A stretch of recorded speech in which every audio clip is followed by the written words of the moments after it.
a little bit about what really encouraged me originally into medicine and left Trinidad in 2015, basically because it used to be a doctor in Trinidad, but I have was one hand, and there was limitations in terms of what I perceived as opportunities for people with disabilities or people with that looked like myself to have different opportunities to pursue dreams.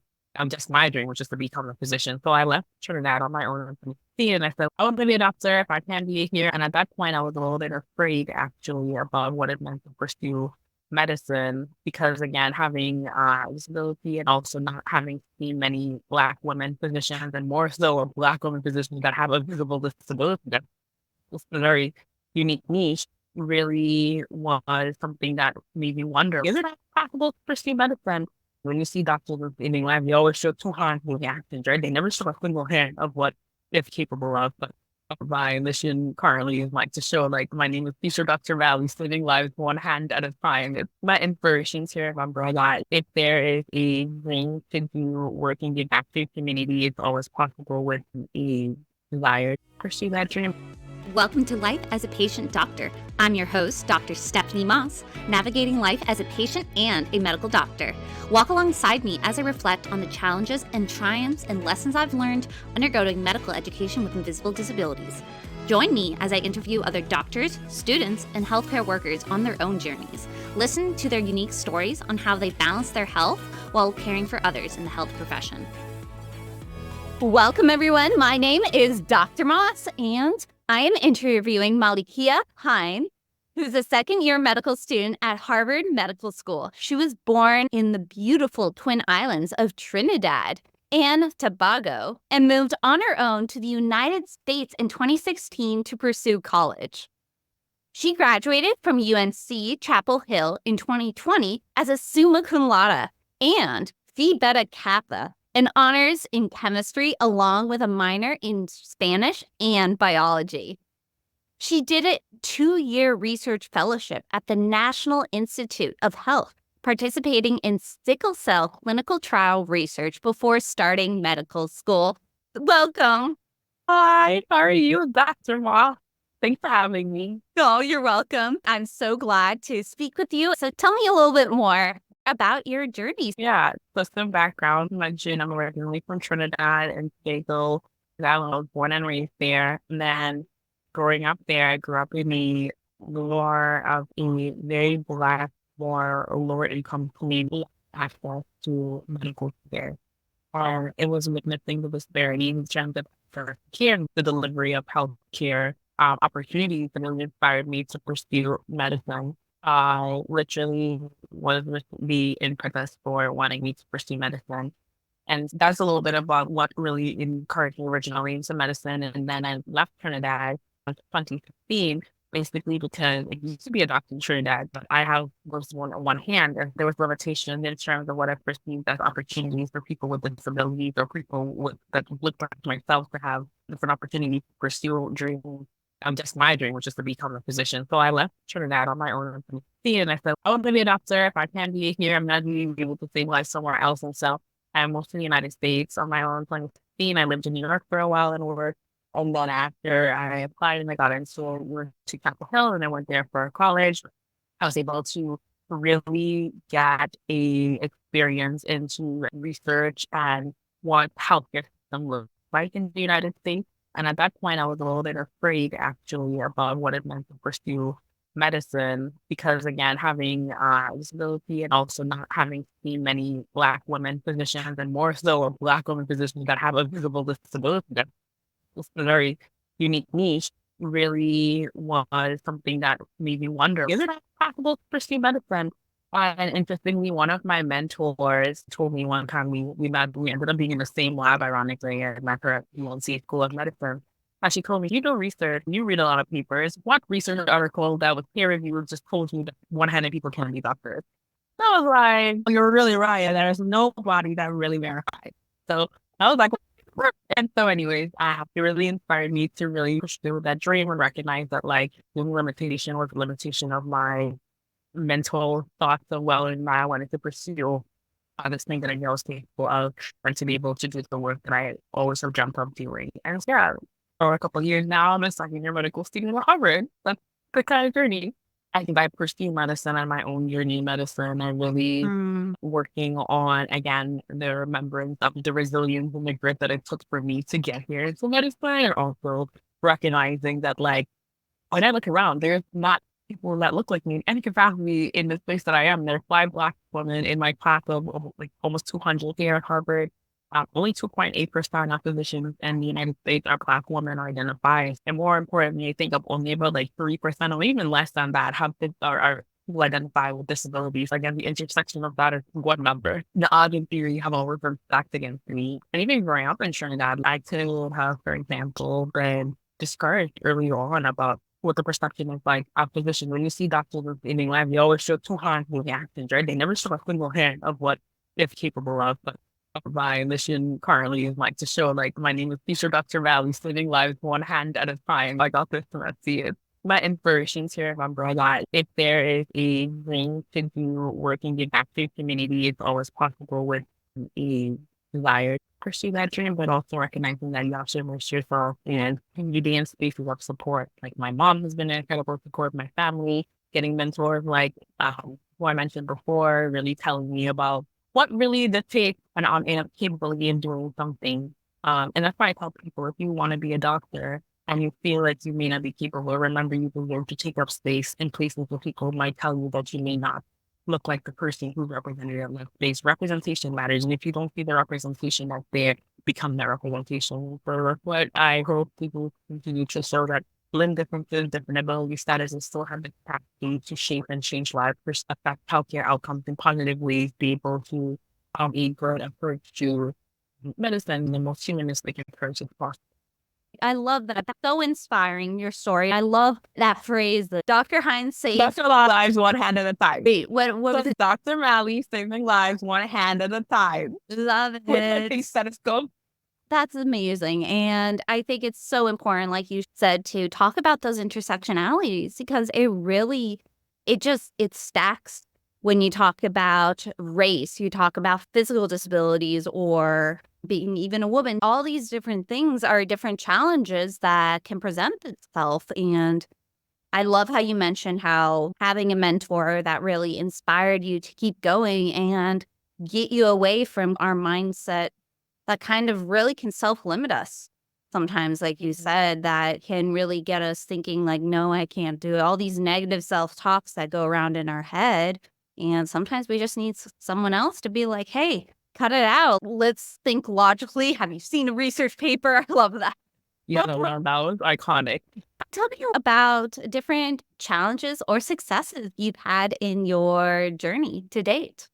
Yeah, so I would say a lot of the journey, having one hand in general, it's a challenge. Like, this is a very two-handed world, or a very, you know, you never know how everything requires two hands unless you don't have one. So a lot of things like opening doors, for example, that may be very heavy. But if you have one hand and you have overused with one thumb, like, that is severely limiting in terms of active. I still that some challenges that I had on the pursuit of medicine, or maybe like just accepting maybe accommodations to some extent, being able to fulfill accommodations to do things in academic institutions that I've been a part of, and to be able to do things in the clinic. But again, like, being born with one hand rather than maybe having lost my limbs. So I've been able to really figure out adapting with time to be able to think outside the box. For example, like when I was studying research when I was an undergrad, hand hold a pipette with one hand and then with another instrument. But like, would you? And hi, my test tube on there, and I yeah, or utilizing gloves that are smaller, or utilizing my upper limb here to be able to hold things, etc., or do suturing. They actually, right before the meeting, I met a physician, an ED doctor. She also has one hand. She teaches everything. And I was like, you know what? It's just really being able to find those people in the spaces and know that it's possible, and that, yeah, it's hard. But like, these challenges are challenges that some of them I anticipated, some of them were way outside of the box of what I could have ever thought about would be a hardship in medicine, or a hardship in my experience pursuing medicine.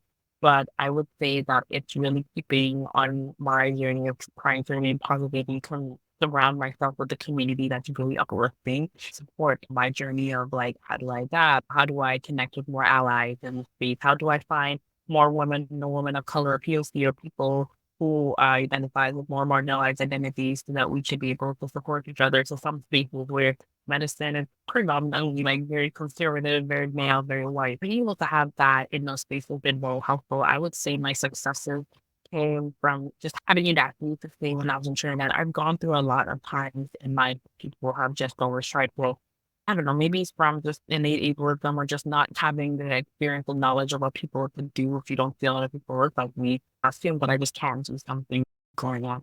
I just remember like the first time I really had audacity was when I was younger and I wanted to rock climb and these people had told me I couldn't rock climb. And all my life, I really believe that like I want to never really rock climb, so two hands, you can't do that. Anyways, one day I went on a hike and there's a rock climbing activity and I told the person at the rock climbing station said what I wanted to do and everybody around me was like, you can do that. You have one hand. And I remember that day I was like, I can either sit here and believe that I never could do this and I will give myself or remove myself the opportunity to even try. Or I could say, just give me the opportunity to try now. Because the only way I will know if I can do it is to give myself a chance. Anyway, I got rock climb. It was hard pulling yourself up and because it was like free climbing. When I tell you what like that was a lot. But I made it to the top of that mountain. And my success would have been like that was a very significant moment in my life because it was in that moment when I looked down from that mountain at all those naysayers who tried to convince me that I couldn't make it to the top. And they're all below there trying to tell me I couldn't do it. And they're all crying, oh my God, I can't believe you did it. But you know what?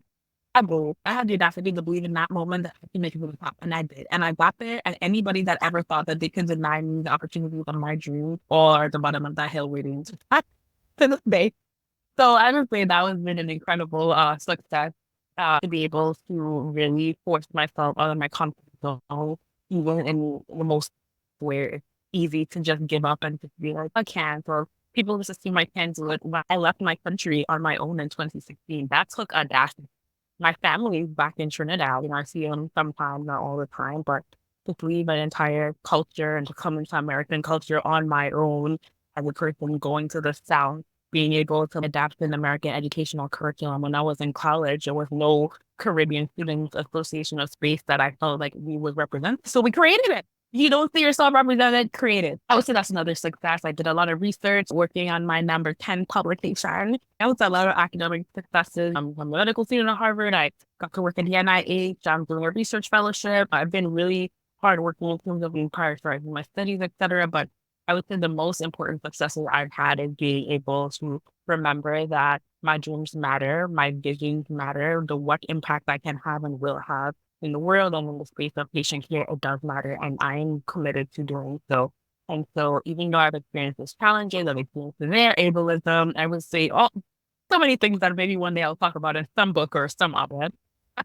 But I'm not discouraged from the journey because I remember my wine medicine, and I think beyond these moments here and those hard things that have happened in life, like I see the vision is clear about patients in the group and that I want to serve and hopefully I'll know what specialty that was so. But that's a little bit of my successes and challenges and how I've overcome it. And I'm still navigating it to this day.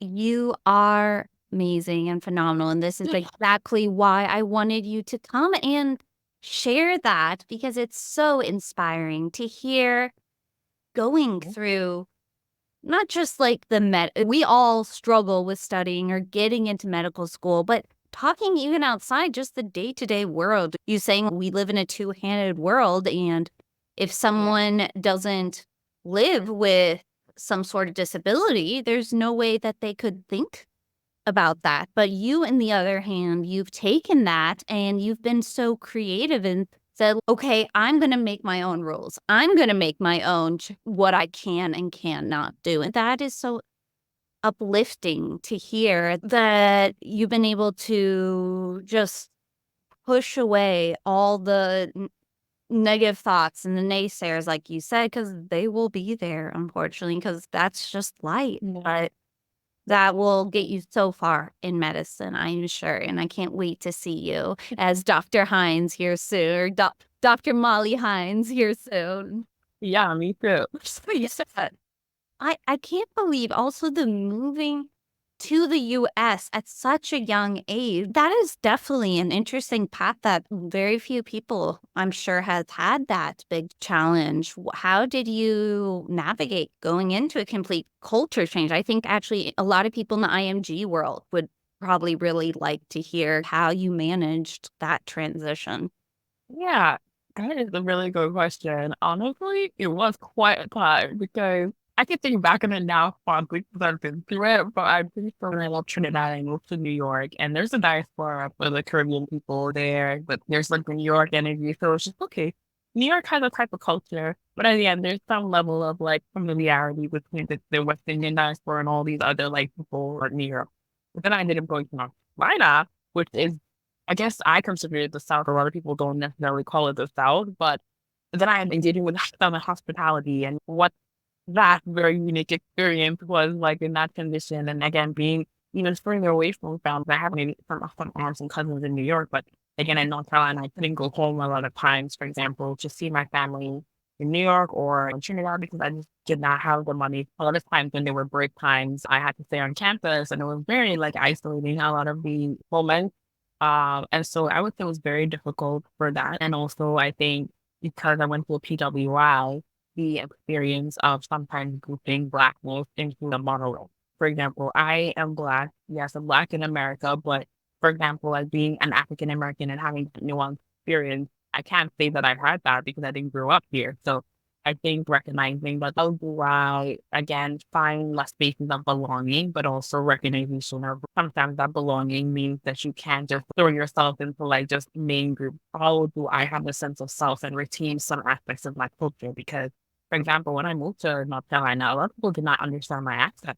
So it was really hard to communicate. And it was really hard because then I had to start recognizing like how do I say American words, etc. And then that started really affecting me mentally because sort of feeling like I had to reject or have experienced almost like firsthand cultural erasure in an effort to be understood and in an effort to be normal in America. I also am a person with that as Black, I have a disability. So like at some level, like I'm always standing out and speaking that I occupy. I would say that it was very difficult. And then the academic differences. A lot of times in the Trinidad, they would go to class and teachers will teach you, and then you go home, go to lessons, you come back.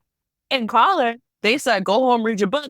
You come with your thoughts and that's the knowledge. That was another transition change. And then I would say the main thing was just homesickness, not being able to have any food or be able to like afford to do a lot of the things and leave the area was goal coach. It would even though it was hard, I think I was very committed to making it. I'm very committed to crafting some level of community of support. And so it was really incredible to be able to find those spaces with time. Of course, it wasn't just an immediate thing that I was able to feel like I had people that like actually loved me and uplifted me. I joined this group on my campus with called Sister Park where, groups of Black and brown women or people identified as women would come to the space and just talk about what they were experiencing that week. And it was a space, it was led by one of my great mentors, Dr. D. And it was really my introduction to sisterhood into the community and actually having that space of support and uplifting and recognizing that my experience is hard, but I'm not here by myself. And especially being away from my family, having that space was incredible. And Dr. D, she is a woman of the illustrious organization of Gulf Facilitator Sorority Incorporated. And I crossed into it, number 6 on my great line. So that has very much been an impetus in terms of maintaining community later on in my life. That's just how I'm about it later on. But that was helpful. Also talking to my mom, my siblings every day, most days on WhatsApp, being able to like utilize our space to be able to have some semblance of connection when I didn't have that space on campus. Recognizing that if I couldn't succeed or I was struggling academically, where were the spaces of seeking help? I think one of the things that I had to narrow, I'd learned, especially in college, was asking for help. For help, meaning the person who has the different ability status. A lot of my independence in my life has been trying to prove to myself, at least when I was younger, and I was like, I could do it. So I just didn't ask for help. And I realized at some point I was like really struggling because again, to me, this new space by myself in America, even like in medical school now, being in Boston, trying to do each time I leave, like I left the country, moved to New York, left New York, moved to North Carolina, like starting over like a military child, moved from Boston, moved to DC left me 2 years, come now I'm in Boston for medical school. So it's almost like I'm upended it each time, and I have to reestablish a sense of self and my community in each space. That consistent connection with my family back home, being able to talk to my mom and all of that, being able to help some siblings who are also their physicians, and being able to talk about what their struggle was like in medical school now has been really helpful. Being able to have friends and supporters who love me, mentors who gave me opportunities. My mentor in college was the first one to say, you should do research. Just let the research that these are opportunities that you should do. They were like, you know what, your hand, that's not really an issue. Let's think about how we adapt. Let's think about holding this there. It was when you have people that are committed to and to like uplifting you, it's so much easier to attain your success, even when there's spaces that are not helping you succeed or whatever. Asking for help, at least for me, look like breaking down in my office with my mentor and saying, this is hard. Like, how can I get resources? How can I connect with the Living Center? How can I go to office hours? How can I ask my professor that he's in college, hi, I'm struggling. Can I get some more time on this? Being able to find those people on that space that is pouring into me so that I can be able to pour back at other people, I think incredibly beneficial in that journey and culture show. You said a lot of great things. Like you talked about how you're getting back to your family and core, even when you kept moving to all these places. It was so important to find this is me, this was important to me, community, family, what my dream is. And something that really stood out to me is the learning how to ask for help. I see that as such a common thing that a lot of us who have intersectionalities, whether if that is disabilities, being a Black and brown woman, a lot of us struggle to ask for help because we've worked so long to try to prove to others and prove to even ourselves that we can do something, that we can be just like everyone else or better. And especially that pre-med culture of just having to be better for individuals who don't know. When I say the pre-med culture, it means that only like 1% of students of pre-meds who apply to medical school in the US actually get in. So that is really hard. That is a very small percent of individuals. So it ends up that people just develop this mindset of having to push themselves, perfectionism. It's so interesting. I was actually just talking to my husband literally today. We bought a boat during COVID. We're not sailors. We don't do anything like that, but we moved to Chicago for medical school. Everything closed. It was a great deal. And it was like a fixer boat. So we were like, okay, we're going to remove the engine. We're going to redo the paint. That was now 4 years ago. And it still has never been in the water. We went today just to look at it.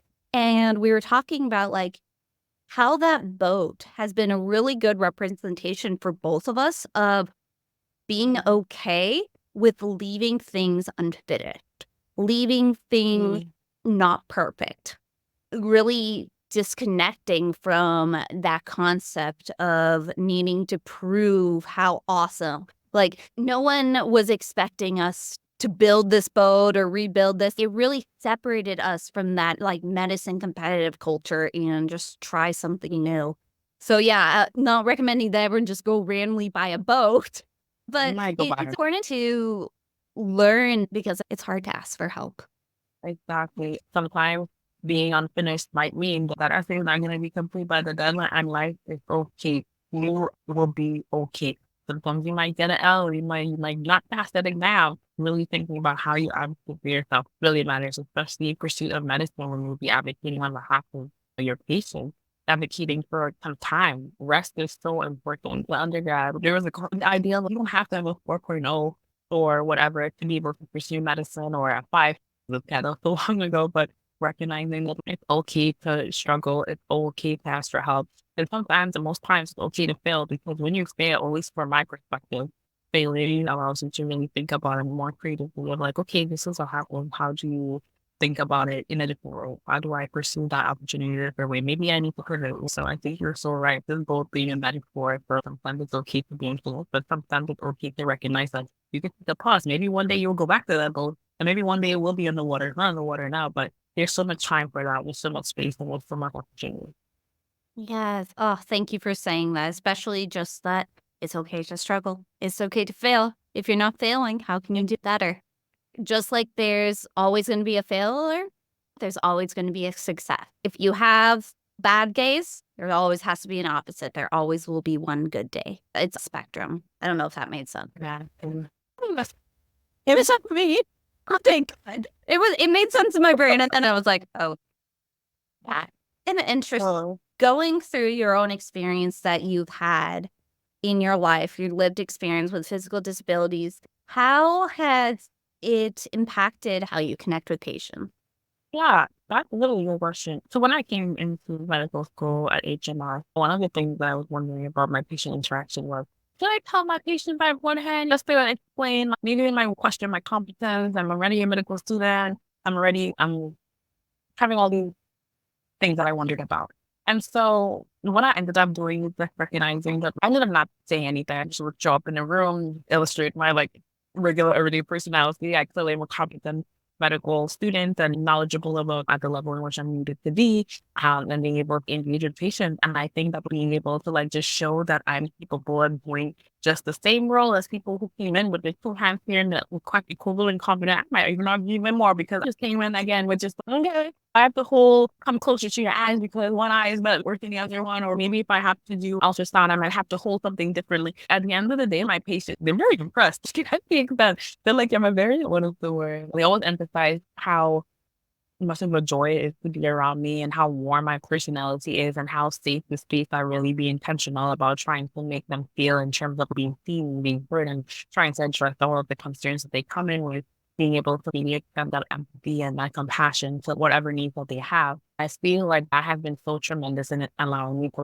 show up as myself in the medical space and also acknowledge like my patients understanding that I have one hand, but they have been nothing that I have not been capable of doing within the room and the context because I can. So it usually does not like affect me in any like negative way. It has not like ever like negatively had like direct patient encounters that have been bad. Actually, it's been very empowering with my patients out of how much of an inspiration I am to them and how they want to connect me with somebody else to like really be like, oh, this person wants to be a doctor. They were praising you. It's super lovely to see you being here. So I think that that's been my interaction with my patients. But in addition to that, being able to work with my patients and being able to think outside the box. How do I adapt and do things? If I have to suture a person, how can I work? Medicine is an individual role, and that's what I really love about medicine. It's a team sport, literally, and it's incredible to be able to learn from the other practitioners and providers around me to be able to get their support in terms of interaction. Also recognizing that patients are here usually in the effort of time to get here, and there's something that is really incredible about the position that you are in as a future medical provider, and I would assume as a doctor to be able to hold that space where people are coming to you to get here. I think that illustrating being able to be competent and be confident in the work that I do has been able to work really well with my patient encounters, and I hope to be able to continue that as I learn more about medicine, as I learn more procedures, and whatever specialty I end up going into. But that has been, I guess, the role of my disability in that and the experience, something that has been a challenge in terms of showing up, but also not a limitation in terms of denying the opportunity to really engage with my patients and have a phenomenal interaction. Of course, not all interactions with patients will be the best, and I can't do every single thing, like I said, but that's been my experience.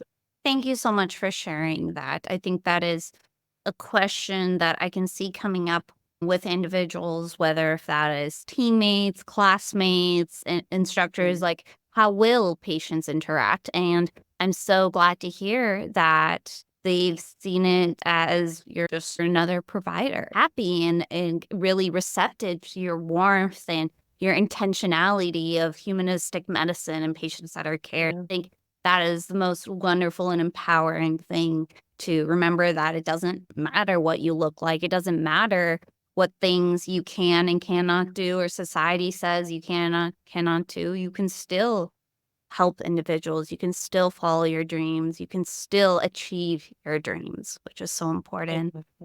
Yeah.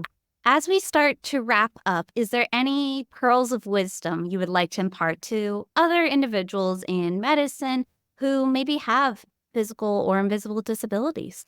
Yeah. So my pearl of wisdom being teacher Dr. Riley saving lives in one hand. But no, seriously, I think for me, my pearl of wisdom would be take up space. I tell people that all the time. Take up space. It because there would always be somebody or some people or some people that try to discourage you from pursuing things that you may not even wonder if you're capable of doing it. But you will never know if you can be doing something unless you try. Give yourself a chance to try. At least try. Be the one. Don't give yourself the no. My mom always says if you want to apply to something, let them tell you no. Don't deny yourself the opportunity before you go. Give yourself a chance to try. Ask me for help because this is not an individual specialty or like something that you have to do alone. Life is not also something that you have to do alone. There are people and there's community and spaces to be able to support you and uplift you. You're also more than just a medical opinion. At least for me, I think of myself more than just a medical opinion. I'm so much more of an individual outside of just my role as a future provider. I'm a dog mommy. I have so much more and I have a lot to offer. And I encourage people to always remember how much you have to offer the world, how much you have to offer your patients, and to be reminded that you deserve to be here, even if you don't see yourself reflected. And remember, representation matters. And if you don't see the representation, and you have the capacity and the bandwidth to do it, be that representation. Open that door and pursue. It will be hard. I'm not gonna lie. I've had a hard time, in medicine, having one hand and being the first in my school. Effort to have a single hand and pursue medicine. But I will say that opening the door is something that is so much more powerful when you open the door for yourself, or at least widening a little bit. You have the capacity to hold the hands of people behind you to make that door wider for the future generation. That's the courage, or that's the word of wisdom that I would read. Take up space. You matter. Take up space, you matter, representation matters. I love those. Those were so wonderful and so important. I want to thank you, Malikiya, for sharing all your story and journey. It is so helpful to hear from other individuals who have made it, who have been resilient, and to hear that they can do it, that they've been through stuff and it's okay. And I think that is so important. One of my motivations for this podcast is to really show people they're not alone in their struggle. If this is a form of community or just encourage a community, it's helpful to hear that other people exist in the struggle. So thank you Yeah. so much. I'm going to finish off by summarizing. You talked about growing up in Trinidad and moving to the United States in 2016 all on your own. You talked about the difference of being a Black woman from Trinidad versus being maybe an African American woman here in the US and just growing up with those different identities. I think that is really powerful, especially for other Black individuals who come from other countries or don't grow up in the American system. I think provides a lot of power to individuals to hear that they're not alone in that difference. You also talked about that transition to college and med school, how the different intersectionalities really took part, but you were able to find research mentors, community members, sisterhood, finding people that either looked like you or had similar experiences, and that really motivated you to keep going and to find that grounding that we need when we're struggling. I really liked that you talked about how you grew up with one hand, so you were used to the idea of making your own things work for you. This is a two-handed society, and you always found a way to do things. Same thing when you got to medical school.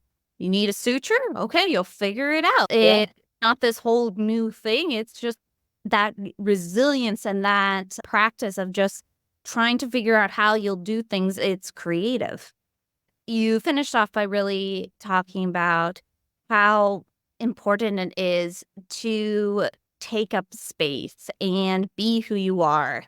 And it's okay if you're the only one. Representation matters. Being in a room and having your voice heard is important for other people, maybe that do not have the voice to be able to stand up for their needs.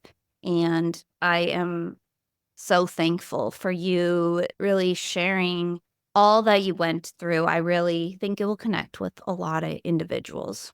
If individuals want to connect with you, what's the best way to do that? Yeah, feel free to follow me on Instagram. My name is Malikiya, and my LinkedIn, Malikiya Hines. Feel free to message me and connect. I share a lot of my story about my experience and my journey in medicine on there, and I'm also getting a prosthesis. Walk me on the journey of what it is like to, again, have a living difference in medicine and what that is for adapting daily life. Those are places you can connect with me. And yeah, thank you so much for the opportunity to be able to share some of my story and to be able to like engage with your incredible audience, to be able to remind you all that you matter, you can be a doctor if that's something that you dream of doing, and to pursue your dreams.